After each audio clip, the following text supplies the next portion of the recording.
Investors and XRP insiders, brace yourself because what you are about to hear is not circulating on CNBC, not trending on crypto Twitter, and absolutely not being explained honestly by mainstream analysts who are still pretending XRP is just another altcoin, because the truth is something far more explosive, far more strategic, and frankly far more uncomfortable for the existing financial power structure. And yes, this changes everything. Right now, behind closed doors, serious investors are no longer asking if XRP survives. They're asking why the narrative has been deliberately slowed, fragmented, and buried while institutions quietly position themselves. And once you see it, you can't unsee it. We are in a moment where clarifications matter more than announcements, because announcements are for retail, while clarifications are for capital, and capital is moving differently than you've been led to believe.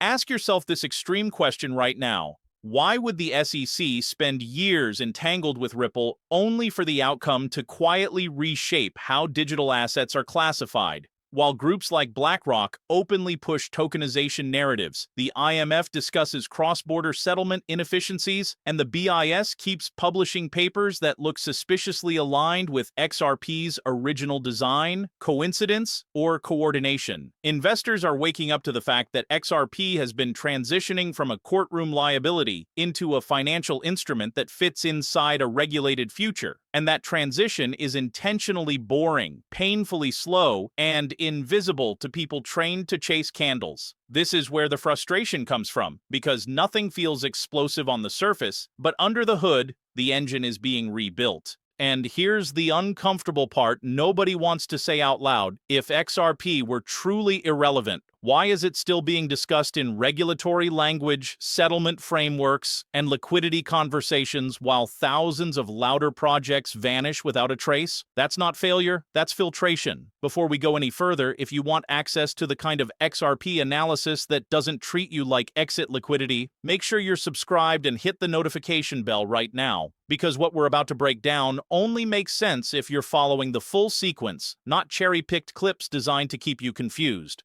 In this first phase, investors are realizing that XRP's silence is not weakness, it's compliance. And compliance is power in a system that's about to be regulated into submission. While retail is distracted by meme pumps and fake partnerships, serious money is studying corridors, liquidity depth, and legal language. And XRP keeps showing up in places it shouldn't if it were truly dead. WTF is really going on, and why does it feel like the people who understand it aren't talking publicly? That's exactly where we're headed next. This is where the data starts to expose what the headlines conveniently ignore. Because when you line up regulatory language, institutional behavior, and historical precedent, the pattern around XRP becomes impossible to dismiss. Serious investors are dissecting filings, speeches, and policy papers, not price charts, and what they're seeing is alignment, not randomness. The SEC may posture publicly, but behind the scenes, the regulatory tone toward digital assets has shifted from eradication to containment and integration, and XRP sits in a very specific bucket inside that framework. Look at how often payment settlement, liquidity bridges, and cross-border efficiency show up in documents from the IMF, the World Bank, and the BIS. Then ask yourself why those exact problem statements map almost perfectly onto what Ripple and XRP have been built to address for over a decade. Meanwhile, BlackRock is openly talking about tokenization of real-world assets. Larry Fink himself is framing blockchain as infrastructure rather than speculation. And suddenly, the conversation isn't about hype coins anymore. It's about rails, pipes, and settlement layers, the boring stuff that actually runs the world. Investors are noticing that XRP keeps surviving every regulatory stress test, while louder projects crumble the moment scrutiny increases, and survival under pressure is not accidental, it's designed. Another data point quietly circulating is institutional custody and liquidity preparation, because large players do not wait until after clarity to build systems. They prepare quietly so they can move instantly once the green light is undeniable. Banks, payment processors, and liquidity providers don't tweet. They test, they sandbox, and they position. And XRP's technical profile keeps fitting those requirements in ways that are uncomfortable for people who dismissed it years ago. Even Ripple's critics are being forced to acknowledge something strange. XRP refuses to disappear, refuses to be delisted into oblivion, and refuses to be treated like a fringe experiment. And that persistence is making investors ask a dangerous question. What if XRP's underperformance was the signal, not the failure? What if the market was intentionally mispricing regulatory-aligned assets while rewarding chaos, only to reverse violently when the rules lock in? This is why authority matters, because when institutions move, they don't announce it with fireworks. They let price lag while they accumulate understanding, infrastructure, and optionality. And that's why the clarifications investors are discussing now are not about if XRP has a role, but about when the broader market is forced to acknowledge that role. Now, this is where the catalysts come into focus, and where the fear, uncertainty, and doubt starts to fall apart under its own weight, because every major bearish talking point about XRP collapses the moment you apply logic instead of emotion. The biggest FUD weapon has always been time, the idea that because XRP hasn't exploded yet, it never will. And that argument sounds convincing until you remember that infrastructure assets do not move on retail timelines, they move on regulatory and institutional timelines, which are slow until they're suddenly not. The real catalysts investors are watching are not flashy announcements, they're trigger events, things like regulatory frameworks being finalized, tokenization pilots moving into production, cross-border corridors scaling quietly, and legal precedents hardening into policy. Ask yourself this uncomfortable question. What happens the moment large institutions are no longer guessing whether they can use an asset, but are officially allowed to? That's not a slow repricing, that's a scramble. And this is where the FUD breaks. Because the same people screaming XRP is centralized, dead, or manipulated cannot explain why regulators haven't crushed it, why it's still integrated into financial discussions, or why it keeps being referenced in contexts that speculative assets never enter. The manipulation narrative also falls apart under scrutiny because manipulation thrives in chaos, not in regulated environments, and XRP has been dragged through more regulatory examination than almost any digital asset in existence. If it were truly unfit, it would have been erased, not clarified.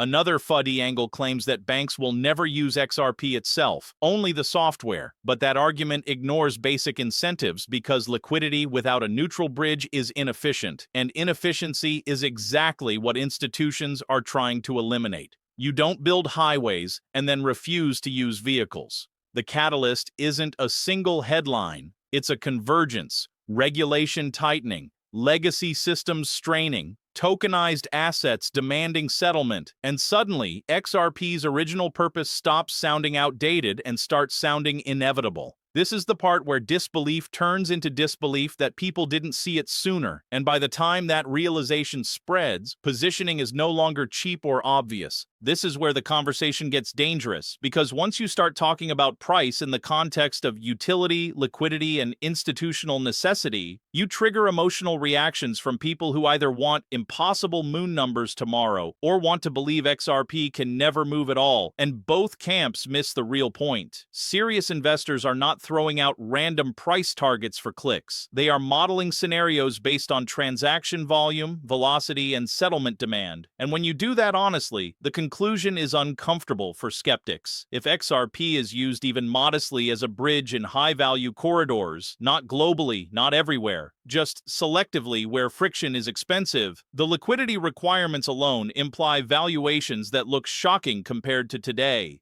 That doesn't mean overnight explosions or guaranteed outcomes. It means the current price assumes near zero strategic importance, and that assumption collapses the moment necessity enters the equation. This is why people invoke numbers that sound insane to unprepared ears. Not because they're promising riches, but because they're stress testing a system that moves trillions while pretending a bridge asset should stay priced like a speculative toy. And here's the final warning that seasoned investors are quietly internalizing while retail argues on timelines: markets do not reprice politely. When perception flips, when regulatory clarity hardens, when institutions move from pilots to production, price does not give you time to think. It gaps, it runs, and it leaves latecomers newcomers blaming manipulation instead of their own hesitation. XRP does not need hype to move. It needs permission, and permission is infinitely more powerful. If you're still waiting for universal approval, viral headlines, or mainstream validation, understand this clearly. By the time everyone agrees XRP matters, the opportunity will no longer be debated, it will be gone. The people who win are rarely the loudest. They're the ones who positioned when it felt uncomfortable, boring, and even embarrassing.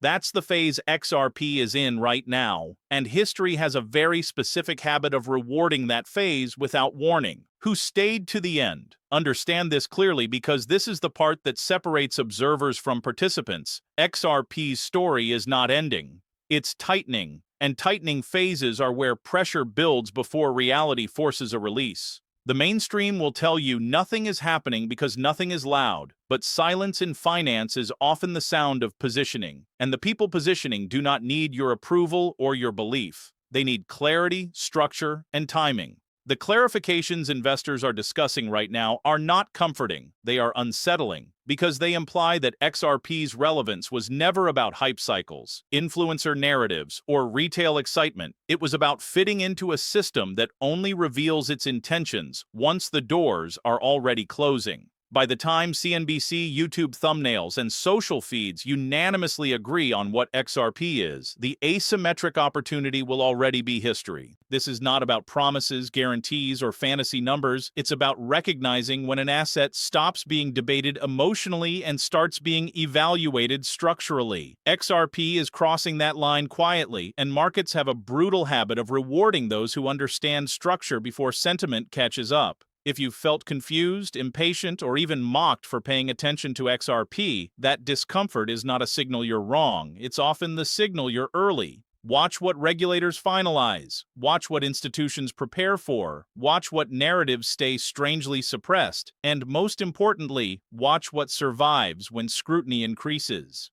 XRP has survived everything that was supposed to kill it, and survival in this market is never accidental. The next phase will not ask for permission, it will not wait for consensus, and it will not reward hesitation. When the switch flips, the question will not be why XRP moved, it will be why so many people ignored the clarifications when they were happening in plain sight.